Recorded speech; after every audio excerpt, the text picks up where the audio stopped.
Say less. All right. Well, I feel like we should come up with like a name for these type of episodes where it's just like the chill moments where all this.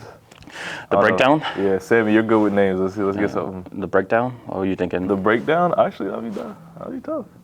Breakdown relax. Yeah, the breakdown. It's just a breakdown. Yeah, no, I'm getting comfortable. You feel me? We just chilling right now. So.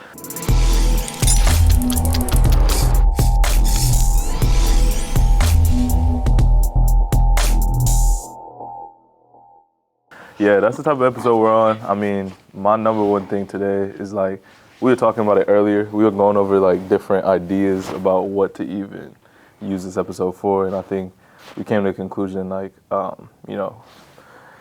Manuel and Sammy are going to be talking about balance. They're going to be talking about how they like build out their weeks, their schedules, and their school work. And just life in general. And then we're going to break down the business aspect, if you want to like. It's true, facts. Start one, or even the grind of it. Yeah. And it's really trying to have a balance of that too. Yeah. And then it really creates a hustle and a flow that you need to do, and the mentality of just keep going and doing it. You know what's funny? I think this might be like the most authentic podcast we've had, because I think a lot of people are seeing the production version, you know what I mean? Where it's like we all kind of come in and we get on the professional vibe like immediately, and it's like, okay, like scene one type thing. Yeah, and especially like the second one when we had it in the backyard by the pool, chilling, relaxing. Yeah, that felt good. That was a good one. Yeah, that I feel like that was a vibe, and then that really put you guys as when I was talking to Elon, that one, the flow state. Yeah. And just like the creativity of just like being comfortable at your home, and we're shooting this. And you guys were like in sweats and tank tops. Facts. I thought that was like honestly one of the main reasons why I wanted to do that, because I was like, it's important for everybody to see what it's really like to be doing this stuff, and it's fun, but then it's also like you got to know it's a performance. You know what I mean? Like in even the smallest way that you think about it, and we get on and we try to structure the conversations right. We try to like engage the audience and have questions that are just flowing the whole time. Yeah, and just like even just like from my end too, just like learning how to run a podcast and like cutting and editing, and just like even with our group chats, sometimes I feel like we're all over the place, but then at the end of the time when we shoot, it just kind of clicks, and then we just have a mental state of just readiness. Especially even on our last one we just shot with when you brought AJ and King Stevie. That was fun. That was a vibe, and then I didn't expect Sammy to show, but Sammy came out and pushed it out.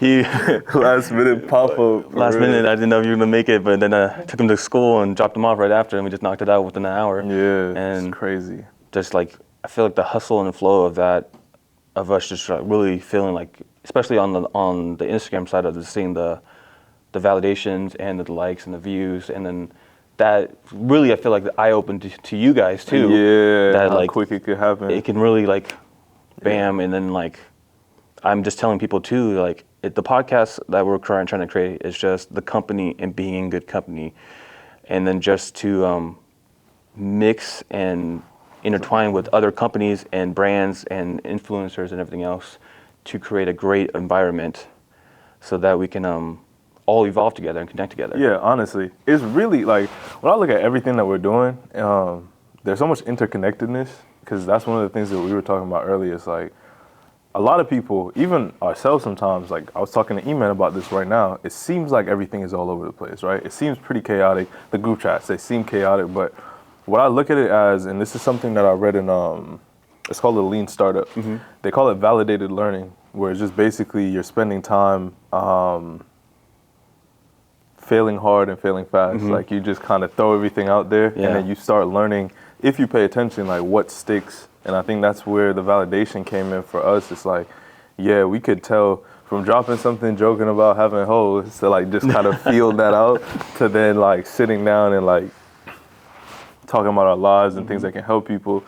You could see the big differences in what people were interested in. Yeah, and when you said chaotic, it just reminded me back to our first one, or the second one, that you talked about chaos with structure too. And then without chaos, you can't have structure, or without structure, you can't have chaos. Yeah, I appreciate that. That's a good callback. It just like came up. I mean, I'm always looking at your videos. I watch these things like 4 or 5 times and to make sure everything is good. It's like, I've heard it's everything. ingrained in my head. That's funny. Yeah. No, I appreciate that. And that's crazy too, because honestly, I want to get in on that side of it. That's why I was telling you, like, I want to see the app, because I'm like, it's going to be so crazy to watch yourself and learn. You probably know a lot about us more than we even know about ourselves right now. Yeah, especially you guys is like, I could tell you and E are just like in there for the grind. You guys have been there through in and out, and the way you guys flow and communicate together, it's really like deep, and you could tell like you guys are like almost like brothers. Yeah, no, and facts. then like you guys been thick and thin, and then from E's last from the last podcast too, him talking about the true colors, and I could see it within both of you guys. Like, you guys' true colors are entwined with each other. No matter if you guys even fight or anything, We fight all the time. you guys are still there together. Yeah, so, facts. And that connection and the bond is what people should strive for in business. Yeah. And for like events, and then even like saying that, like I know from my from just talking to people in entrepreneurship or me networking, and then just like building the relationship before the business, and then you can really connect deeper with your basically your friends. They become your friends 100%, and partners, 100%. and then it takes more, and then prevents fraud or like scamming them. Like, Yeah, it doesn't like 100%. you try to help each other out to grow instead of just I'm going to get money from him if I use his contacts and stuff like that too. You know, what's funny with that whole situation as well is like, I never really thought about how prevalent that form of thinking would be. Like, I think, and E can probably talk about this when he gets on, but like, for us, I know, Sammy, you've been a professional for a little bit now. Like, you've been doing this for a while. Like, with me and him, bro, we only got into business like 8 months ago. Damn. You know what I mean? Yo, E. He's like, facts.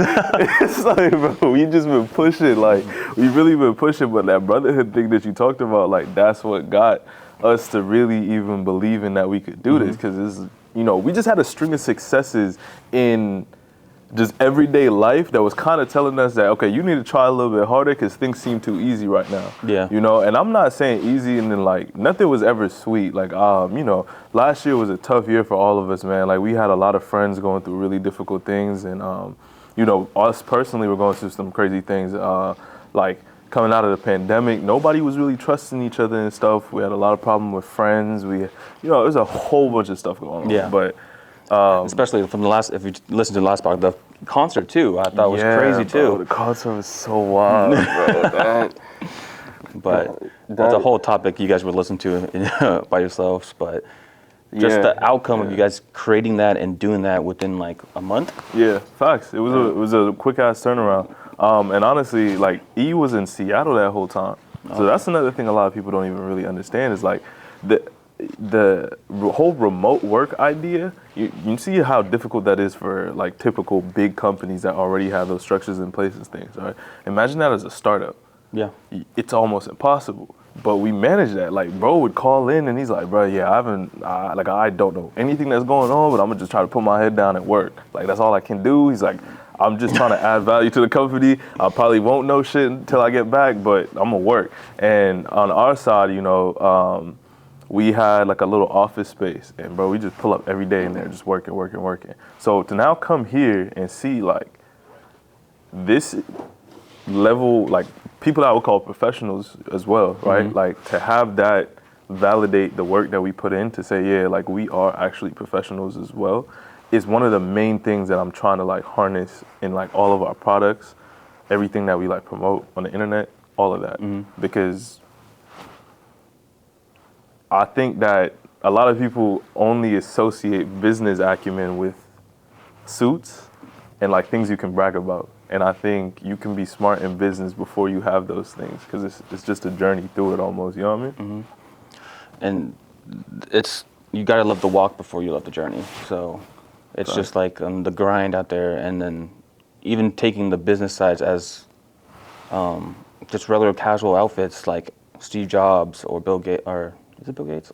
Or just like Elon, they're all everyday clothes or just normal clothes, and they show up like that to work, and this is a casual outfits. And then for important things, you definitely want to wear suits and stuff like that. 100%. But even just trying to take it out to a just business aspect and just have casual conversations, like going out to lunch or something like that with a client or anything else, you know, making those interconnections and evolving with it really could help, you know, long term too. Yeah. And I just want to, I actually do have a question for you. I was like, in those COVID times, that time, 2 years of you just like coming up and down, because we know each other for at least 2 years. Yeah, crazy, And bro. Time. 2-3 years, like 2020 or 2019. Yeah.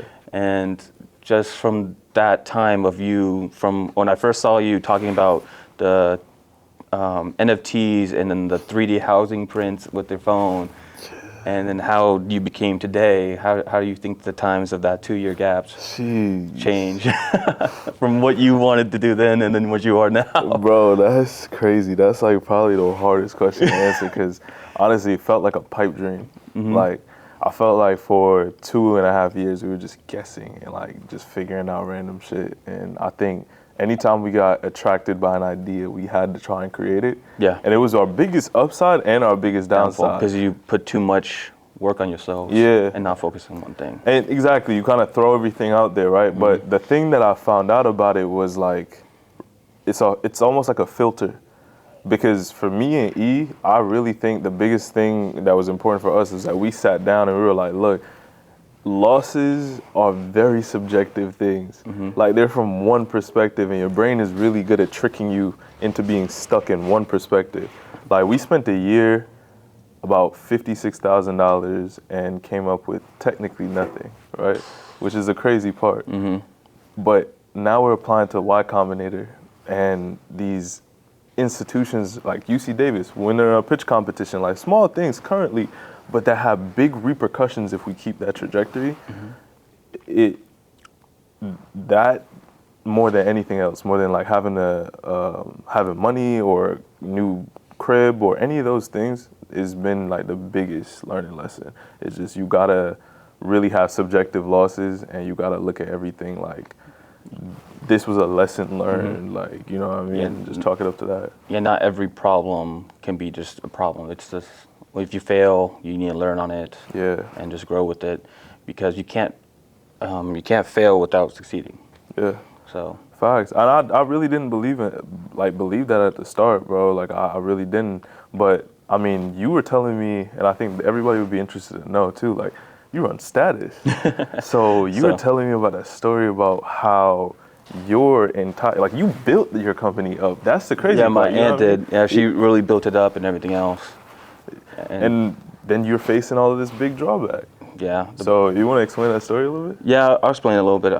I know she's a little iffy on it, but... Oh, okay. I mean, we'll cut out some parts. No, it's like, 2017, 2018, we just, had very good connections and everything else, networking and everything else. By that, we got the contracts with the stadiums. We had Madison Square Garden, Prudential Center in New Jersey, which was our new contract. We had the PGA Tours, and then we had the LA Emmys, and then we were working on a contract with Charlotte's Stadium, and then one of the basketball stadiums in Texas. Wow. And then from those contracts and everything else, we just, networked and everything else, and then we found a great deal and everything else. Oh, and we had the Tribeca Film Festival, was when kind of the big draw. But from then, doing our, with the alcohol business, everything else, is a 3-party system. I sell to the vendor or the distributor, and distributor sells to them.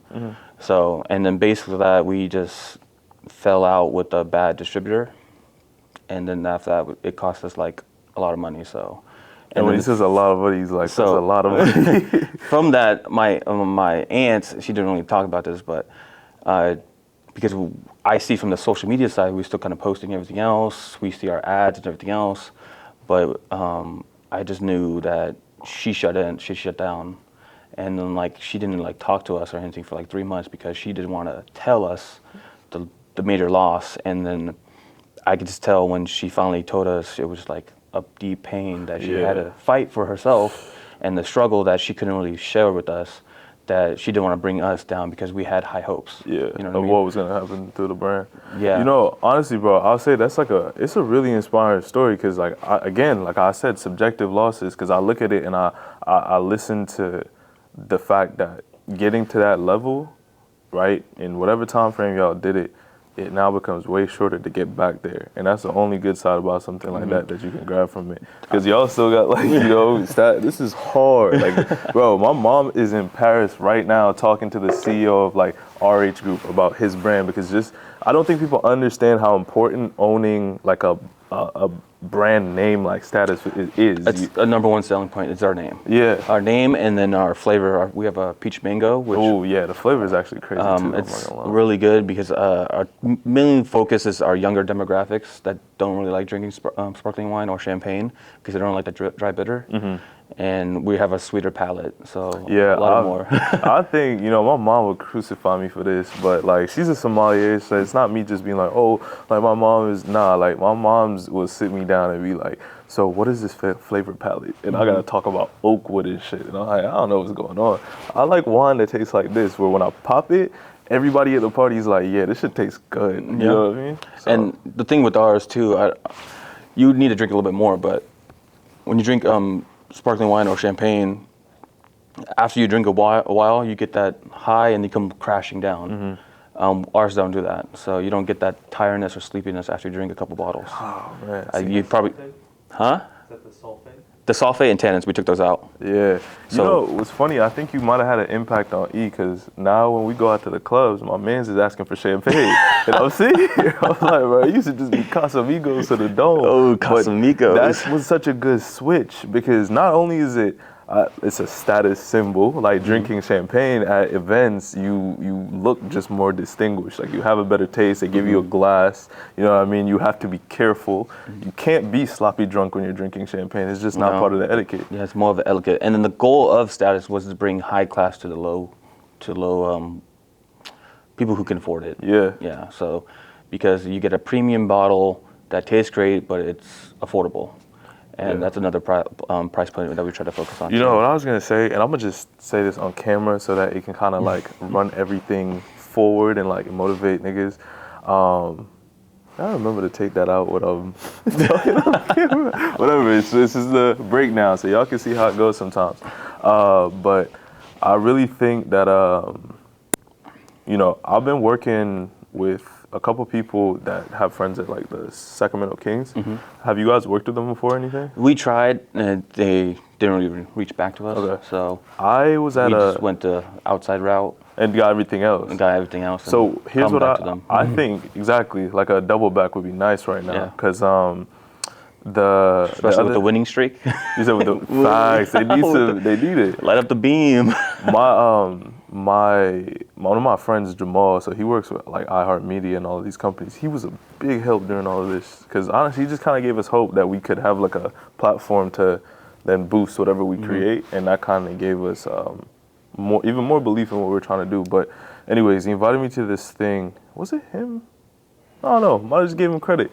But Might as there well. was this thing called the Emerge Summit, right? Yeah. And I don't think that was actually him. I think that was an MBA program or something for Davis. But regardless, there were some great speakers there. And one of the speakers later on in the day was the strategic marketing director for the Sacramento Kings basketball team. So he was sitting down there and he was just talking about how he runs his social media planning campaigns, and like how he was like talking about YouTube and how their algorithm is and what the teams are struggle with finding content, which is like they want organic content and stuff like that, and storylines, and how they had to switch from being like a meme team to like people that took themselves seriously. Yeah. And I feel like something like Status would really fit into a storyline like that. Like, you know, when you come to Sacramento Kings, like you start acting like a king. Yeah. With Status. Yeah. That's why we have our regular brute, and then our peach mango is called Status VIP. So with that class, you get the luxury of flavors and taste. We might have to change our app name, E. We'll have to call it Status.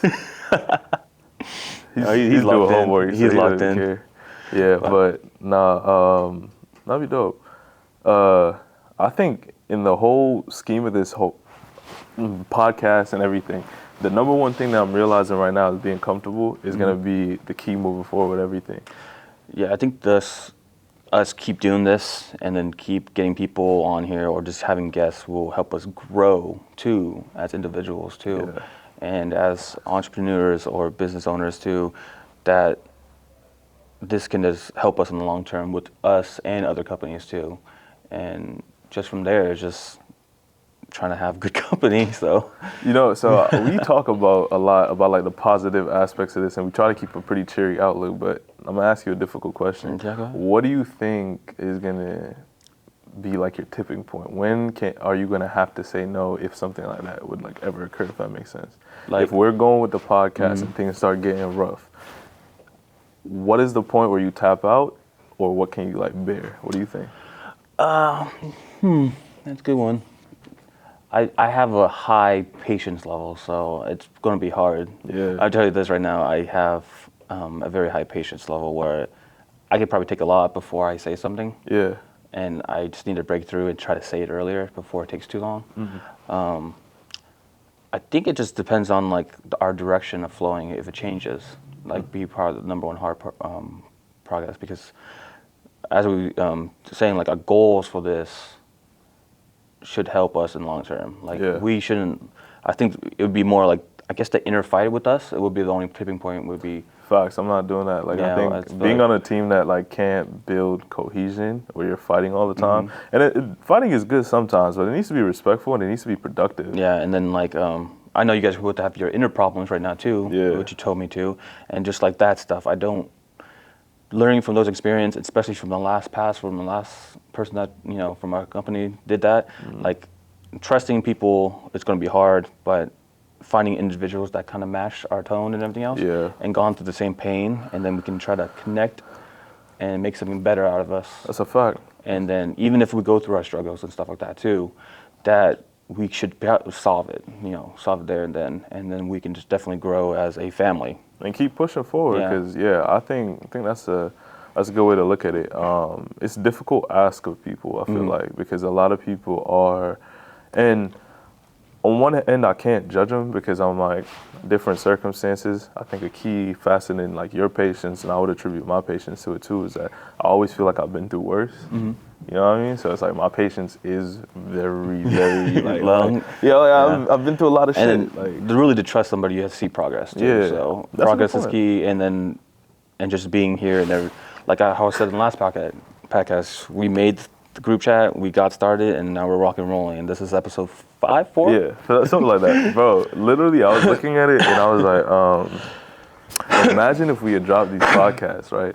And you saw 18 views. 5 views, 6 views, and that was it. No comments. Your friends was like, I don't care. Like, how would you guys have felt? I just keep going, because that's the number one thing right now is keep producing. I mean, our YouTube views are not that good. I don't look, but that's gonna be a harder push. 100%. But our clips are pretty good. Yeah. So, and I think the key right now is just high content and clips and key points, and then eventually our YouTube will get bigger.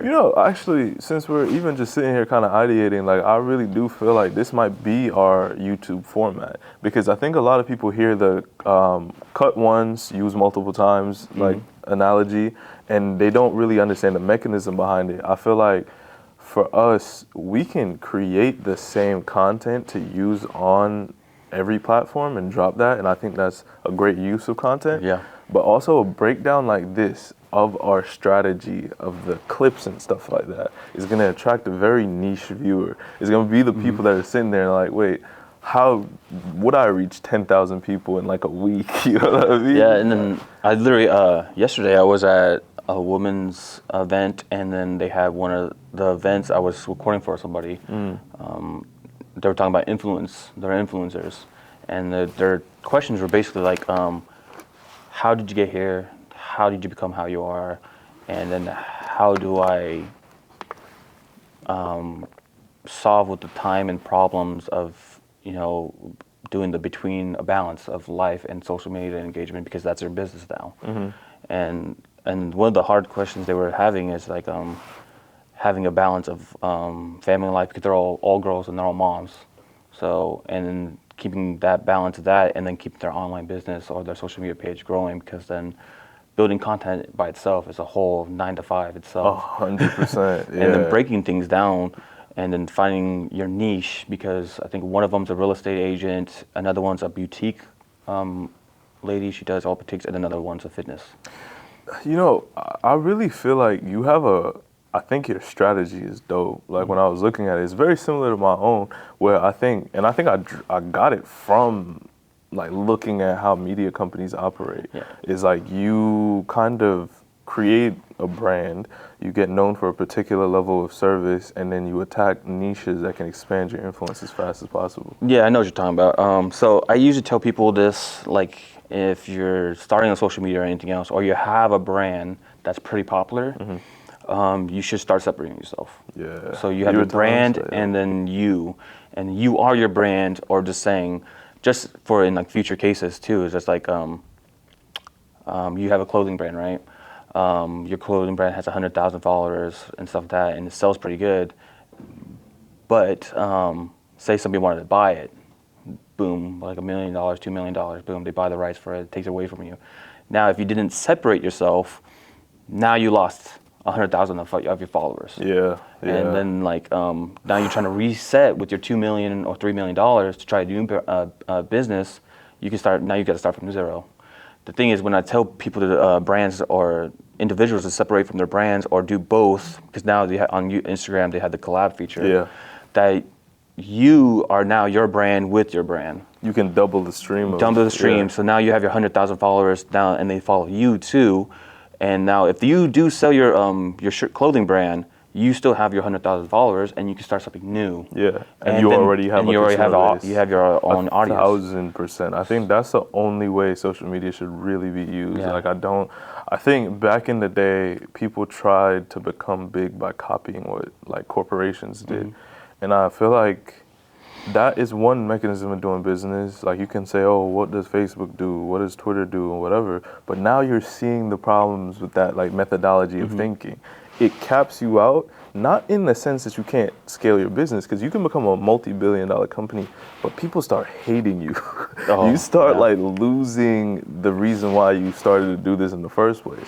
And I think what you were talking about with building out your two different brands, the first thing that came to my mind is kind of what happens when you don't do that correctly, which is what I think what's happening with Elon, right? Like Elon built his brand as this genius, smart kid that was all the tech guys' favorite guy. Like they support the electric cars, and now you make all the nerd dudes like feel big.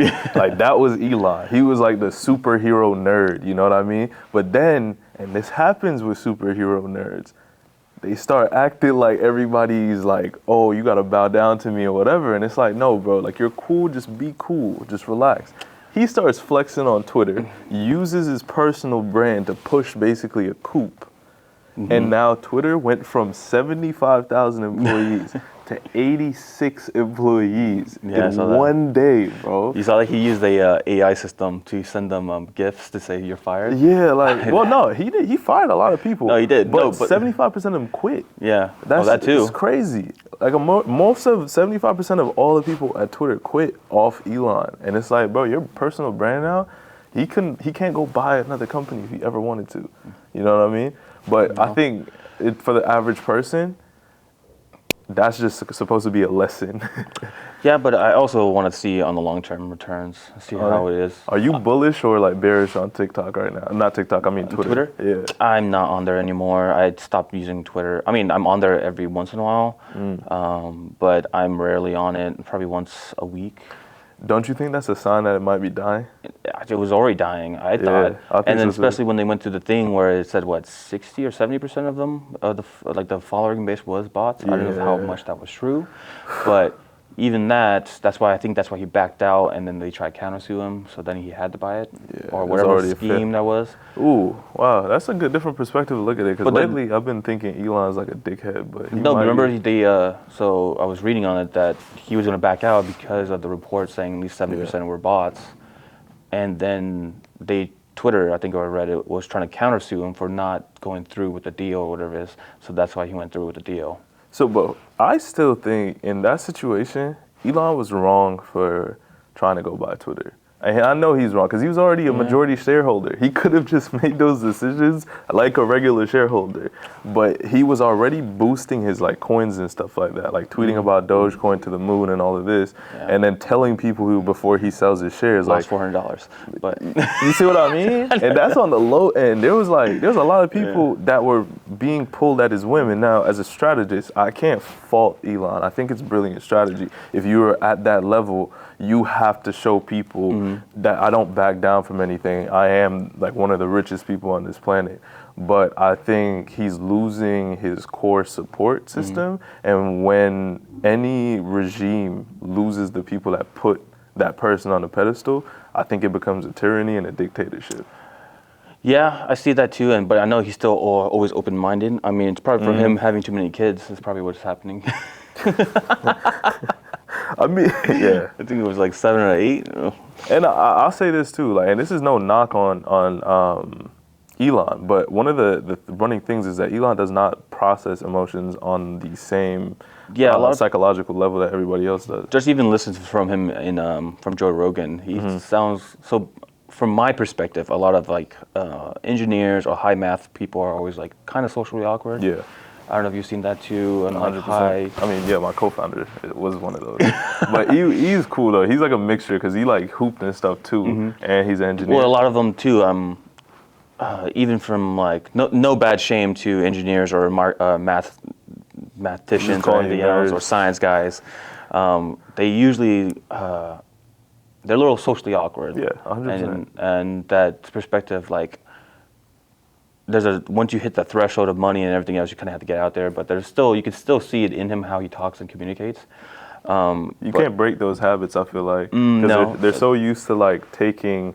You know, I was trying to learn coding, and like I spent some time looking at it, and it's a really different form of learning. It doesn't involve the human at all. It's just read, copy, paste, read, copy, paste, and then when you get good at it, you can kind of build out more. But I think they're just reading code and everything else for like it's like a whole different language, and then only people who understand you are the people around you that's in that, and and then just growing up and then trying to be out there, but. Besides that, I was like, I have another question. I was like, how do you feel that Elon brought back Jordan Peterson on Twitter? I don't know if you heard about that. Yeah, that's a good, No, I mean, he just brought it back, I think it was yesterday or this morning. Jordan Peterson. Yeah, that's the same, I think it's the same, I think it's the same problem though. I love Jordan Peterson, like I really do. I listen him a lot, but here's the thing, it's like, and I think he would agree as well. I was actually thinking about this the other day. I would love to have a conversation with him and be like, look, as like a budding psychologist, like one that isn't at all as experienced as you, but can at least reflect to you back the principles you're supposed to abide by, you're fucking up in the plainest way. Because you are becoming nonpartisan, which is the exact role of a psychologist. You are supposed to bear the unbearable burden of listening to somebody that you disagree with for the entire day and then give accurate and followable, not followable, that's a terrible word, deliverable information and feedback. But now he has become more like a professor, which is his other occupation, where you're supposed to do this, you're supposed to do this. And he even knows that's not how people learn. Do you think that's why he become that way from what's been happening to him? Yeah, 100%. He's letting work affect him. And from long term, from him being how he was from the college side and then growing outside and then finally getting banned on YouTube and Twitter, or Twitter then YouTube, and now he's like, on that side now, you think that's what he become because of all the shame and everything else? Bro, because I'm just telling you, like, eventually that stuff will hit you. Facts. And then, he's mainstream now that he never planned on being mainstream. He was posting his lectures from the college on YouTube, and everyone loved him. Yeah. Until one thing where they said, the college thing, when the college told him he had to force them to use those words. I definitely agree with how he handled that, though. Yes. I do agree with how he handled that. And that's where the Peterson that I fell in love with was at. Like I was reading his books. Like I've read Maps of Meaning. I've read Beyond Good and Evil. Beyond Order, actually. So it was like he had 12 Rules of Life. That's the one that everybody else read. But he has 12 Rules of Life, like part 2 pretty much, which is Beyond Order, where you learn how to embrace chaos. That's one of the subjects I always talk about. And then his first book he ever wrote was Maps of Meaning. And in Maps of Meaning, he teaches you, and you're going to like this, it's called The Architecture of Belief. And I pointed to Sammy, you guys. He's behind the cam. Yeah, he's behind the camera just kind of listening right now. He's taking my job right now. It's called The Architecture of Belief. And what it does is that it breaks down in procedural sequences how people came to construct civilizations' belief systems. How originally we learned of the ozone through religion. It was called Maya. And then you had like another god that was the earth. And then they talked about those two beings coming together and creating like a layer in between them that was their kid. And the Maya was like space, ozone was the kid, and then you have planet Earth. And that's how like ancient people used to describe it. Long story short, that's what I fell in love with learning. Now, when you listen to him, he's chilling with Ben Shapiro and all of them. So he's like, yeah, you can't touch me. I'm like, bro, like, relax. Like, it's cool. Like, I know people hate you. I know there's a lot of people that are misinterpreting your words, but he's the biggest proponent of, like, overcoming your circumstances, of being a paragon that, like, holds up immeasurable odds. I think because of, what was it, like 2 months ago, 3 months ago, that last band, I think threw him up there. So now he has to be where he is right now. Yeah. And I guess as a, follower, it's kind of too hard to be on that side too, because I followed him stuff like way back then too. Yeah. And I follow Ben Shapiro too, so I like to do the both sides story too. And then thinking of it logically too, it's just like, what can he do at this point? And there's nothing, if he goes back against his word, then he goes back against everything. I don't know if you think about that. I do see that, but I look at it like this, right?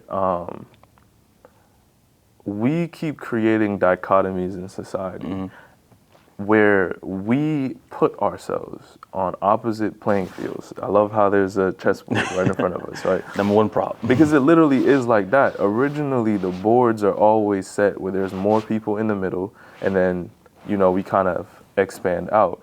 But then you start seeing now, like, the progression of our society is that it's more and more normal to be on the fringes than it is to be in the quote-unquote middle. So now, so the middle has shifted now. The middle is typical polarization. Yeah. And I feel like there's so many people that are saying, and this isn't a knock on what you said, because I agree, these are impossible standards to hold people at, because I'm failing at it, and I don't even have, like, that type of influence. So I'm already a fractured personality. But what I can say is, like, if I got to that level, I'm not going to go back on the things I said. And I think him acting like how he is right now is going back on the things he said. Your stance that you take when you said you're not going to be a proponent of forced speech, which for anybody that wants to hear what that was, it was basically the university he was working with said that he was mandated to call people by their pronouns, right? And that's I would say it's a pretty controversial topic right now. Some people are like, no, it's not controversial, everybody accepts it, but it really is only in academia. And I agree, I think forced speech is terrible, and Peterson said he would call students by their preferred pronoun if they asked him politely. Yes. I think that's respectful. That's how I would go about it too. So when he takes those stances, the psychologist in him was the person that explained, but I will call them by their preferred pronoun if they ask me, right? Yeah. That is being like non-contrarian. You will do both sides of the coin. Nowadays, he doesn't anymore, and that's the problem that I'm having. When I listen to him speaking, he is angry, and I'm like, I get that you're angry, but you can't, in the position where people are listening to you like you're their psychologist, you have a lot more responsibility on your shoulders, while that might still be causing you to like act like how you're acting. Still is a fan though, I ain't gonna lie. I mean, still, yeah. I could see that now, because I feel like he's on the last straws, which finally pushed him to the edge, I guess. But unless we get a one-on-one on Taco, we can really see how he... No, we're definitely adding Jordan Peterson at this. I'm like, you do need to listen to this. Like, this is a good, real reflection and I feel like we just need a little deeper dive onto the side of him right now. Yeah. Because I watched a couple clips of him recently, and I feel like I'm a little more demeanor, but some of them I see now as him just being like normal how he was before, but I could tell the change from him losing his I think YouTube or Instagram, Yeah. one of the two, really pushed him to the straw. What do you think about censorship? Censorship on the social media platforms Yeah. and everything else. That's, I mean, I'm pro against. So I'm against it because of freedom of speech, but it's also a business, and businesses have the right to do anything. Yeah. So that's basically how I divided it right there. Because even though it is a problem mainstream of a thing, but it's an individual business, which businesses have the right to do anything like that. And that's the part of where I just can't really, decide on that. Yeah. But then also, if you want me to go conspiracy theory, you want to do that a little bit. Even though, like for Andrew Tate getting banned on everything in one day, I think there's always a higher up there that everyone controls. I don't know if you think so. 100%. From just getting banned in one day. And then the thing, I always tell people this, I was like, he got banned on YouTube and Instagram, that he never posted none of his content. His contents were All on YouTube and stuff. I mean, they were on YouTube, but they're up for with other people. Yeah. All his content Oh, was true. on his Instagram was just him doing quotes and him in cars. Yeah. And then on YouTube, it was just like, I think cars and then the little like motivation things. And he got banned because of the things he was saying on other people's YouTube. They made him so much money off of that too. Yeah, it's But he how did it get is. his bank accounts frozen and stuff. But I'm just saying, like, to get banned on something that he didn't even post on himself, which I thought was crazy. Just like saying you did something, but you Yeah, did it yeah. on somebody else's channel. So you're gonna, yeah. And then I get the things. I mean, I hear that, and I think, funny enough, I'm in the opposite direction. Like, I think businesses right now, the reason why everybody wants to have an LLC and like become an entrepreneur is not because, and this is something I hate on social media. I saw Garen, he posted this on his story, and I loved the fact that he called it out, where it's like the average entrepreneur makes $28,000 a year. They're not like the average fast food worker makes $32,000 a year. So just to put that into perspective, like it's not one of these things where like you're gonna hop into entrepreneurship and suddenly become top dog. But the reason why people are liking it, I'm one of those two. like fast, it's like we all in the same circumstances. But like one of the reasons why people like being an entrepreneur is because I think they're realizing the power of businesses, and what the power is to like. Your freedom of speech and your power over the Constitution is amplified as a business versus an individual. Yeah. An individual is bound by the Constitution in a lot of different senses. But the Constitution never imagined shit like Apple. They couldn't imagine one group of people controlling the entire population, right? Like where if the Constitution today changed and Apple was like, no, I'm not following that. What is the U.S. government going to do? What legal action can you take against a corporate entity that makes sense when you're arguing a constitutional battle? I think when the corporate becomes something, it basically, I say this too because me and my best friend talks about this too. You get taxed twice because your corporation becomes a person now. Yeah. So, it subsumes the person and becomes like the actual entity above it almost. Yeah, basically your business is a person now. Basically how it's like a thing. So it has all the rights technically as the Constitution does. I don't see how our civilization, just like on a big level, humanity as a whole, don't see the type of problems that's going to cause in like 100 years when nobody cares about humans right now. Nobody cares about we the people. That shit doesn't matter. It is we the corporations. If you don't have an LLC, you're not making money. Yeah, because it's just taxing your money. Because you get taxed, 4 times before you get paid? Yeah. As an employee, or is it 5 times? Yeah, it's something crazy. like that. Bro, when I was in, I used to do real estate marketing, right? My mom had gotten into a car crash. Like, I had to be the man of the house, take care of stuff. So I got into the marketing, and it was fun. It was timeshare sales. So, Oh, really? Yeah, it was ridiculous. This is what taught me marketing on the fly, Yeah. right? So I'm talking to them, and like, at the start I wasn't making too much money, but then this guy came in, and he was a top marketer in all of Wyndham. So Wyndham runs like the biggest like vacation ownership throughout all of America. That's where like the golf tour people come and stay. It's basically really, really, really rich people that pay like 100 to 200K like a year to just own like a hotel room Yeah. at every location all over the U.S. So if you have a Wyndham timeshare, you can go stay in LA at basically a house, and then you can go stay in Miami the next week at another house. It's kind of like Airbnb for rich people. So I learned how to market. I'm sitting there and I'm getting good at it. I'm learning from this guy, Paul. He's showing me how to do marketing and shit. And I'm like coming in with like cornrows and a suit. So people are thrown off. They're just like, yo, who's this dude? Like, and I'm 19. And bro, I was making 15K a week, right? I'm like, I'm loving this. Then it jumps up 25K a week. I'm taking care of my mom's rent. I'm paying for my college. Like, I haven't worked since 2017 off of just that money. 50% of everything I earned. Gone. Gone. Every time. Just taxes. Taxes. But if I was a corporate entity and I paid myself the money that I was earning and shit, bro, if I was like a contractor for Wyndham, could have kept 99% of that. So I think It's a really big learning curve too, just from like.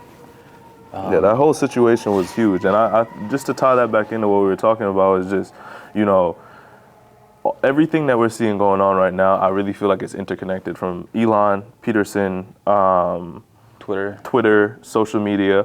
And it's business. Business, life. It all connects into this one a really interesting story about the 21st century looks like. And I want y'all to see this wrap up because I like this.